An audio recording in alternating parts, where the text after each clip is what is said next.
여러분 반갑습니다. I'm Kwon So-hwa and this is K-Culture Dive. Join us in taking a deep dive into the heart of Korean culture, from K-entertainment to AI news, K-culture in photos, and a look at K-pop issues in the month of June with our expert David Kim. And with that, let's dive in. Joining us on today's show is Walter Lee. Happy Monday, Walter. Happy Monday, Soa, and hello to our K-Culture Dive viewers. I'm Walter Lee, to co-host alongside Soa and fill you all in with some exciting K-entertainment news. All right, Walter, let's kick off with K-Enter News then. Now, we recently talked about BTS's growing success in neighboring Japan, I remember, and it looks like BTS is not the only group that's seeing growing momentum there. That's correct, Soa. So BTS have been showcasing their massive presence in Japan, topping Billboard Japan's 2026 media rankings with their fifth studio album, Arirang, securing the #1 spot with more than 706,000 copies sold and also ranking #1 in both CD sales and streaming, while also placing #2 in downloads. Now, the album's sustained momentum reflects the group's enduring popularity among our Japanese listeners. Now, however, it is not just BTS who are making their name heard, as 6 K-pop acts landed albums on Billboard Japan's first half top 20 album sales rankings as well. Now, some of those groups include ENHYPEN, Tomorrow by Together, HYBE's Japan-based boy group and team, and To Us. Now, as well as IVE, who we actually talked about recently. With so many K-pop groups finding success in Japan, we actually hope that this is just one of many ways that Korea and Japan can strengthen bilateral relations. Well, great achievement there. And next, Walter, we're going to have a talk about a girl group that has been showing a lot of promise with their latest album. Who Indeed, are we talking about? We are talking about girl group aespa and their second full-length album, Lemonade, which has debuted at #9 on the Billboard 200. This is Billboard's main albums chart in the US, according to Billboard's chart preview released on Sunday local time. aespa recorded 41,000 album units, securing a top 10 position. Now, with this achievement, aespa have earned their third top 10 entry on the Billboard 200 following the success of their albums Girls and My World. Now, with Lemonade, aespa continue to see steady growth in the US market while showcasing the strength of their global fan base as well. Now, the album has also performed strongly on major music and album charts in several countries, drawing attention to its potential for sustained success in the months ahead. And last but not least, let's turn to Korean box office news. And you've got some updates on Colony or Gunche. Yes, I do so. So the zombie horror thriller Colony or Gunche continued its impressive box office run over the weekend, topping the box office for the third consecutive week. Now, according to the Korean Film Council's integrated ticketing system, Colony attracted more than 603,000 moviegoers during the June 5th to 7th weekend, securing the #1 spot. Its cumulative audience has now reached just over 4.72 million viewers, putting the film on the verge of passing the 5 million admissions milestone. Also, the newly released Wild Sing claimed second place on the weekend box office chart. The comedy drew just over 321,000 viewers over the same period, bringing its cumulative audience total to roughly 543,000. Now, industry observers expect a very tight battle between Colony and Wild Sing in the coming weeks, and so do we. Well, Wild Sing is the one that I haven't watched yet. Let's see how the figures will look in the coming weeks. Thank you very much, Walter, for those updates. No worries. And now we move on to our AI anchor, Arang, for more on the culture front. Arang. Thanks, Swa. Here's your AI guide to the latest cultural headlines from Korea. Let's begin with our top story. The Seoul city government is launching a search for top-quality accommodation that provides safe and reliable lodging for foreign visitors, while contributing to local communities. Applications for the program, dubbed the 2026 Best Seoul Stay, will be accepted through June 24th. The program is open to foreign tourist homestays and traditional Hanok guest houses registered under the Seoul Stay brand, a city-led initiative launched in 2013 to enhance the quality of those accommodations for international travelers. The city plans to designate up to 20 outstanding Seoul Stay properties this year and provide grants of up to 5 million won, or around $3,230 each, to support facility improvements, operations, and marketing. The National Museum of Korea, which welcomed a record 6.5 million visitors last year, is on track to continue its strong growth this year. From January through May, the museum drew more than 3.25 million visitors, up 45% from the same period a year earlier. The number of foreign visitors reached about 122,000, marking a 58% increase year-on-year. The museum is set to roll out a series of new exhibitions later this month. Masterpieces of Thai art opens on June 23rd, while an exhibition highlighting Korean dining culture and K-food is scheduled to begin in July. South Korea's UNESCO-listed tidal flats are set to see expansion, with additional sites likely to be added to the World Heritage List. The International Union for Conservation of Nature, the advisory body on natural heritage to the UNESCO World Heritage Committee, has recommended approval of the second phase nomination of Korean tidal flats. If approved, the expanded World Heritage property would include tidal flats in Yeosu, Goheung, Muan, and Seosan, in addition to the 4 sites inscribed in 2021, namely Seocheon, Gochang, Sinan, and Bosong Suncheon tidal flats. The proposal is expected to be formally approved at the 48th session of the UNESCO World Heritage Committee set for Busan next month. That's all from me. Turning now to a quick look at more K-culture stories making headlines today.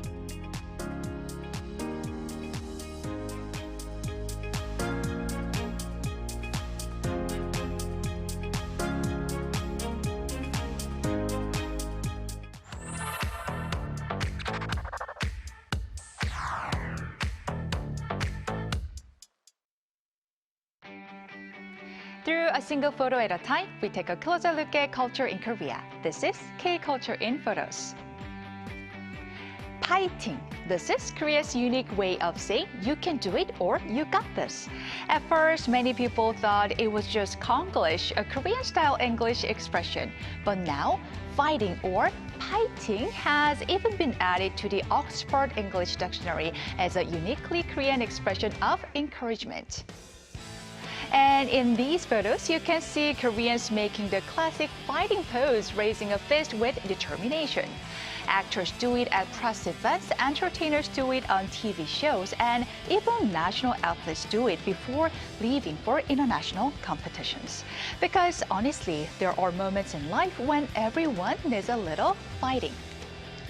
And speaking of that, the real fighting season is almost here. The World Cup is just around the corner. So today, we're sending a big fighting not only to Team Korea, but to every footballer getting ready to step onto the world stage.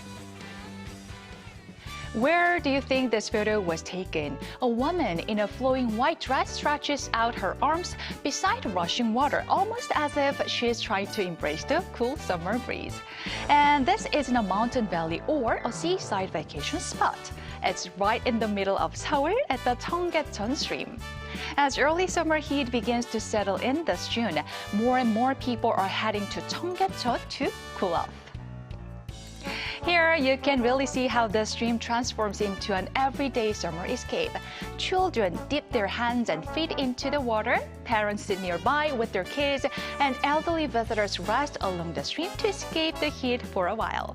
It can feel almost like a mini summer getaway without the need to leave the city. And that's not the end of the story. When night falls, Cheonggyecheon takes on a completely different atmosphere through a project called Cheonggye Seoul Ocean. The stream becomes a giant canvas for media art, with waves of light and digital imagery flowing across the water, walking path, and nearby walls. A woman walks slowly down a flower-filled path surrounded by blooming hydrangeas. And if you guessed this place is Jeju-do Island, You're right. June is hydrangea season in Jeju, when the island begins to fill with soft summer colors. In Korea, this particular flower is often associated with the arrival of early summer, and every year, flower lovers travel to Jeju, hoping to catch this short but beautiful season at its peak. And what makes hydrangeas especially fascinating is this: their colors can actually change depending on the soil. Some bloom in sky blue, others turn purple, pink, or even deep red. As you can see in these photos, entire gardens become covered in layers of color. Visitors stop to take pictures, carefully capturing each flower from every angle. For many people, Jeju's hydrangea season has become one of Korea's most beloved signs that summer has officially arrived. Shining metallic robots stand side by side with human models beneath dramatic lights, creating a futuristic runway that feels somewhere between fashion, technology, and outer space. These photos were taken at an AI fashion show in Seoul. The show explored how humans and physical AI might interact in everyday environments, with robots designed to move and respond in real-world spaces. Rather than presenting robots simply as machines, the performance highlighted how AI technology could become more closely integrated into daily life, creativity, and artistic expression. With glowing lights, futuristic styling, and synchronized movements, the stage transforms into a kind of sci-fi universe where fashion is a way to imagine new possibilities for the relationship between humans and technology. Whether it's cooling off by the stream, walking through flower-filled path, or imagining the future with AI, June in Korea is full of unique scenes and stories.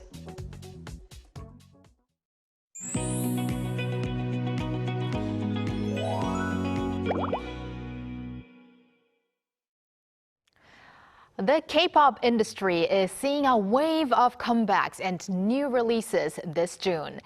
Today, we'll discuss some of the biggest K-pop headlines, music trends, and the upcoming BTS concert in Busan with David Kim, content creator and adjunct professor at Kyungil University. David, welcome back. Hello, glad to be back.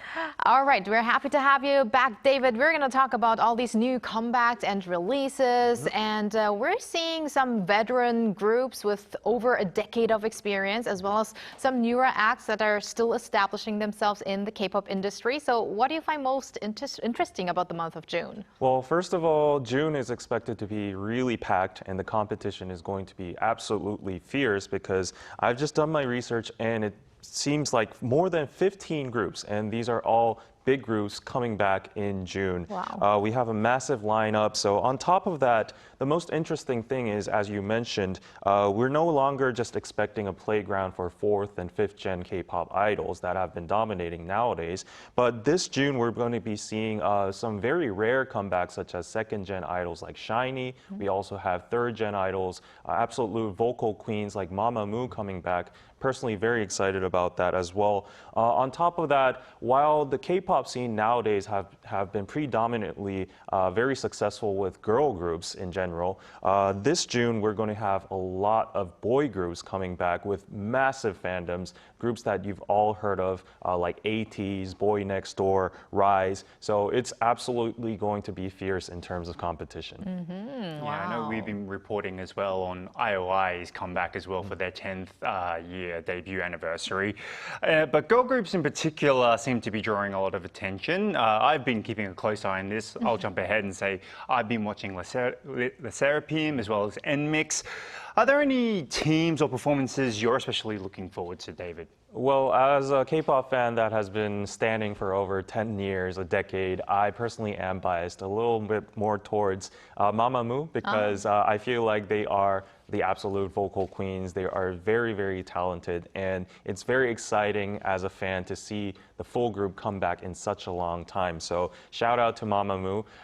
But as a content creator as well, I do have to keep up with the trends nowadays, which leads me to the absolute trend viral queens nowadays, which is Hearts to Hearts. And you've probably heard their song Rude with the iconic sound like, do you know what he said to me? You know, right? I did a challenge actually. Yeah, so yeah, they've absolutely have a massive success in terms of virality on short form platforms. So a lot of eyeballs are looking towards to their next album, which is coming soon. And yeah, people are wondering whether they can replicate that viral magic. And we've seen a lot of short forms just pop up with their star members like Ian or Stellar with their, you know, unique signature lines like the one I said before. And another point is that nowadays in the K-pop industry, there have been a lot of hype-based groups that have been dominating the sector. But now we finally have a traditionally very strong powerhouse, SM, coming back with Hearts to Hearts. So the competition is going to be very, very interesting to look at.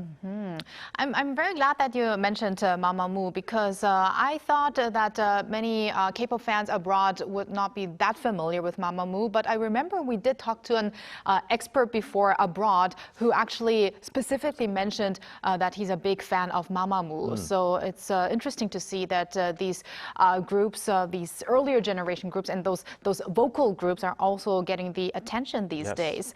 And you did mention the viral queens like Hearts to Hearts. So these catchy songs, hooks, and short-form challenges often go viral together these days. And some people even say that these short forms, because they are generating so much buzz, that it's even more important than the actual like music performances. So what's your take on that? Yeah, it's definitely true that nowadays K-pop groups cater more towards the short-form platforms with very addictive viral hooks and such. And we've seen recently very viral hits such as Cordace's Green Green, and also Eyelids, It's Me. You've all heard that before, right? So yeah, it's definitely important, but in my point of view, I feel like the traditional music shows still have a very big significance in the K-pop scene, just because at the core, K-pop is a fan-driven business after all. So if you want to satisfy the needs of the core fandom, you have to provide those kind of content that is really just diverse in matters such as, you know, you have changing concepts, outfits, you can see the visual, technical, you know, intricacy of the group itself. And also you can see like the ending fairies, which are the highlight and the cherry on top for these music shows. So not only short form success, but we have like the music shows and also other promotions and the fan meets, which are very important. I think short forms are especially very good for people who are maybe not into K-pop, but they see the song or listen to the song for the first time on short forms. And in that way, they actually get to watch the original music video. Yes. I think that's the case in many cases. That's actually how I get to know a lot of new bands coming up as well. And sort of talking about this as well, songs, you know, sampling from older songs is not a new thing in music, but K-pop has been doing it recently and with a lot of, let's say, westernized or South Americanized sort of songs, such as Serapin's Bumpala. Now, it's got a mashup with Macarena, and for those who don't know, that was probably our generation, or my generation of the, let's say, Gangnam Style. That was so long ago. But like, why do you think this strategy is working so well in K-pop right now? Yeah, so as you mentioned, I think it's because of the instant familiarity. As you can see in Walter's response, he was absolutely excited to introduce Macarena. You can already bypass the unfamiliarity and, you know, you can just get used to the song instantly, and there's a lot of nostalgia. A lot of older fans or older people could, you know, get hooked into it very, very quickly. So I think that's one functionality of it. The number two would be the modern reinterpretation. So like, it's very interesting to see old songs like Macarena being revived and adapted into a K-pop concept. As BTS RM said, K-pop is like bibimbap. You mix all the genres with old and new, different languages. So Le Sserafim with Boompala is definitely doing something like that. So for the newer fans, for the Gen Z, for the Gen Alpha that are listening to this, that have never known what Macarena is, they're getting a new reinterpretation. It sounds very fun and trendy at the same time. like bobbing my head right now to the boom pala boom pala. Yeah, it's very addictive. But very interesting is that Macarena is actually a female name, while boom pala I heard is a made-up chant kind of thing. So yeah, it's very interesting how they reinterpret this. But on another note, David, idols these days seem to be busier than ever. So whenever they release a new album or even just a mini album, they have to go on tours and they have to create lots of different content. So what do you think about this constant activity? It probably has advantages, but maybe also some concerns? Yeah, so we've talked a lot about short form and digital platforms, and I think it's driven by that. The cause is the short form craze, I think, because in the digital era, we have to have nonstop stimulation. Unfortunately, the attention span has shortened a lot. So for the K-pop scene as well, too, they have to push out constant stimulation or content, aka music videos, short forms, challenges, whatnot. So yeah, that's one factor. And there's a lot of competition. As you can see in June, we have more than 15 groups coming back. So if you just rest for a while, like 3 months, 6 months, there's a risk that you might be forgotten. So it's become a very fierce competition field. So I guess the bright side would be you can maximize the profit in terms of the company's side, and also for the idols as well too. If they have good contracts, they can maximize their own revenue streams, and they could provide financial security, which a lot of idols need after their activities. On the contrary, for the darker side, I think there would be definitely side effects like burnout, or the burnout of creativity. A lot of people are criticizing nowadays that the songs are getting more factory-like because they have to push it out in shorter terms. So there are criticisms about that as well. Yeah, so I've noticed with short form as well that once something small goes viral, all the fan pages post it, and you've suddenly got a reel full of the same post, which you can't escape from. But I guess that's just more publicity for the groups and the agents themselves. But let's move on to BTS. Now, David, you're lucky to go see them live in Seoul, but you are a Busan boy, actually. And that's what is coming up very soon after they just had a very good, very successful North American tour. Now, the Busan concert is ready and just around the corner. So looking at recent BTS-related news, what has surprised you the most? I think the last time you went to Goyang, right? Yes, that's the last concert. I went to their first concert, and now I'm going to the Busan one. Very, very lucky. But what surprised me the most from the world tour that's been going on so far is definitely that scene at Mexico, the palace we've all seen together, and also Las Vegas lighting up all in red with all the BTS signs. So yeah, the economic impact, the diplomatic effect they had, that was all just them being cultural ambassadors. And I think they've elevated their status from K-pop idols into like a next level. So that was just impressive to see, and also the sheer scale of people lining up and the merch selling out the stadiums. That is just all impressive as a whole. On top of that, you've definitely noticed that their tour name Arirang and their song Body to Body has the Arirang chant part. And armies and fans all over the world memorizing the lyrics of Arirang and singing it all over the world is just crazy if you think about it. So yeah, those kind of things were the most memorable to me. And also, just to add on a little bit, them coming to Busan after their North American leg is very impressive logistics-wise, because they're coming backwards, essentially. And this is all because they're doing their festa, their 13th year anniversary after their military service. So they're coming back to their roots. They're saying thank you to their homeland. So it's very, very meaningful. I can imagine that Busan will be turning into purple during that period. But David, so with this concert taking place on June 12th and 13th, Busan is already buzzing. Hotels are fully booked, and yeah, there are still last-minute preparations underway. So as you are lucky enough to go to Busan, tell us what you're most excited about. And do you think there's actually going to be a kind of difference in this concert in Busan this time? Well, what I'm most excited about is saving money from the accommodation, because I have my own house over there, so I'm sorry. I'm just kidding. But anyways, I've heard the price gouging incidents have been pretty bad, so I hope armies can get some affordable deals. I heard there are temple stays happening as well, too. Right. So yeah, on top of that, I think Busan is just a beautiful coastal city. Everyone visits after visiting Seoul. So like just that city lighting up in purple, red, and being filled with global citizens and armies visiting, and just imagining that scene at the beach and all that is just mind-boggling to me. It's very exciting personally, as it's my hometown. And on top of that, because it's going to be Festa period for BTS, it's their 13th anniversary, very special. I am expecting there to be some exclusive or surprise events or stages from BTS. That's just my hope, but it seems very plausible, so fingers crossed. Okay, keep us updated on that. Enjoy the concert. And because we earlier heard from Seong that piting is also a word that many foreigners and K-pop fans also use. Let's say piting to BTS as well and to K-pop in the month of June. Thank you very much, David, for coming in today. And thank you, Walter. As always, we're going to have you back here later this week. See you soon. Thanks for watching and your interest in everything K-culture. Please tune in again tomorrow, 2 p.m. Korea time. Keep diving.